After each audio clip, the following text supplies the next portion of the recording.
जय हिंद दोस्तों, हम बात कर रहे हैं American striker infantry fighting vehicle के लद्दाख में हुए हाई एल्टीट्यूड ट्रायल्स की, जिसमें इसकी परफॉर्मेंस आर्मी की उम्मीदों पर खरी नहीं उतर पाई है।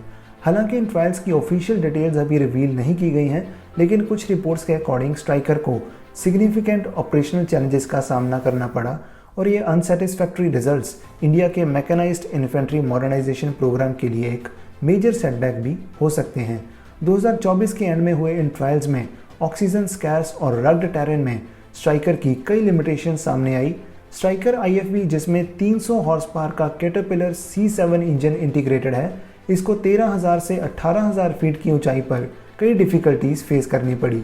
रिपोर्ट्स के अकॉर्डिंग ये न केवल फ्लैट एरियाज में ठीक से मूव कर पाया, बल्कि एक मामूली 20 मीटर ऊंचाई की पहाड़ी भी पार करने में स्ट्रगल करता दिखा। इस हाइट पर ऑक्सीजन की कमी और इंजन की लिमिटेड पावर के कारण बार बार ओवरहीटिंग के इश्यूज भी दिखे। क्योंकि कम ऑक्सीजन एनवायरनमेंट में उसे लगातार कम टॉर्क पर चलना पड़ रहा था, तो कुछ फील्ड मैन्योवर्स के बाद इसके इंजन में ये हीटिंग इशू सामने आया। रिपोर्ट्स के अकॉर्डिंग एक टाइम पर इंजन को कूल डाउन करने और पोटेंशियल ट्रांसमिशन फेलियर से बचने के लिए ट्रायल्स को रोकना पड़ा। अनसेटिस्फैक्ट्री परफॉर्मेंस के बाद इसके मैन्युफैक्चरर जनरल डायनामिक्स ने इंडियन आर्मी को अपग्रेडेड 600 हॉर्स पावर इंजन वाला स्ट्राइकर प्रपोज किया है, जिसकी इनिशियल टेस्टिंग अमेरिका में होगी और फिर इंडिया में रीट्रायल्स किए जाएंगे। लेकिन केवल इंजन अपग्रेड करना भी काफ़ी नहीं होगा, क्योंकि स्ट्राइकर में एम्फीबियस यानी कि पानी में ऑपरेट करने की कैपेबिलिटी भी नहीं है और इसे इंडियन आर्मी की ऑपरेशनल नीड्स के अकॉर्डिंगली लार्ज स्केल पर मॉडिफाई करने की ज़रूरत पड़ेगी।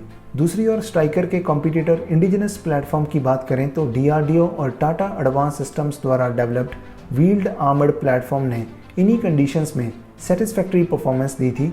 600 हॉर्स पावर इंजन से लैस ये 8x8 प्लेटफॉर्म लद्दाख के टफ टेरेंस में बिना किसी ओवरहीटिंग या मूवमेंट इशू के चला था। व्हील्ड आर्मर्ड प्लेटफॉर्म का power to weight ratio 25 horse power पर टन है, जबकि स्ट्राइकर का केवल 17 हॉर्स पावर पर टन है और इसी कारण ही व्हील्ड आर्मर्ड प्लेटफॉर्म बिना किसी इशू के स्टीप टेरेंस को क्रॉस करने में सक्सेसफुल रहा था और अपनी ऑपरेशनल ग्रेविटी भी बनाए रखी थी। और ये परफॉर्मेंस इस चीज़ को हाईलाइट करती है कि व्हील्ड आर्मर्ड प्लेटफॉर्म को इंडिया के डाइवर्स और चैलेंजिंग लैंडस्केप्स के अकॉर्डिंगली ही डिज़ाइन किया गया है। पर अब सवाल ये है कि अगर हमारे पास more capable indigenous platform available है, तो फॉरेन प्लेटफॉर्म को प्रेफरेंस क्यों दी जा रही है? देखा जाए तो स्ट्राइकर एक टेस्टेड इन्फेंट्री फाइटिंग व्हीकल है और अमेरिकन आर्मी के लिए 4000 से ज़्यादा यूनिट्स प्रोड्यूस की जा चुकी हैं। पर दूसरी ओर सिर्फ 15 व्हील्ड आर्मर्ड प्लेटफॉर्म ही इंडियन आर्मी की सर्विस में है।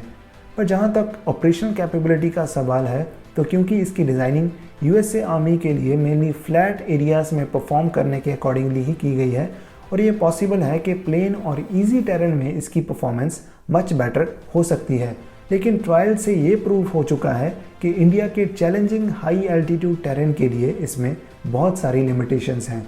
इसके अलावा इसके साथ कई डिप्लोमेटिक रीजंस भी हैं, जिसकी वजह से इंडिया अमेरिकन IFVs को प्रेफर कर रहा है। स्ट्राइकर की इस पूरे परफॉर्मेंस ने इंडिया और अमेरिका के बीच चल रही नेगोशिएशन को काफ़ी इफेक्ट किया है, जिसके अंडर इंडिया USA के साथ को प्रोडक्शन एग्रीमेंट के जरिए 530 स्ट्राइकर IFVs को एक्वायर करने की डिस्कशंस में है। ये डील इंडिया USA के collaborative effort defence technology and trade initiative का एक पार्ट है, जिसमें इंडिया की BMP-2 फ्लीट को रिप्लेस करने के लिए स्ट्राइकर का 3 फेसेस में एक्विजिशन प्लान था।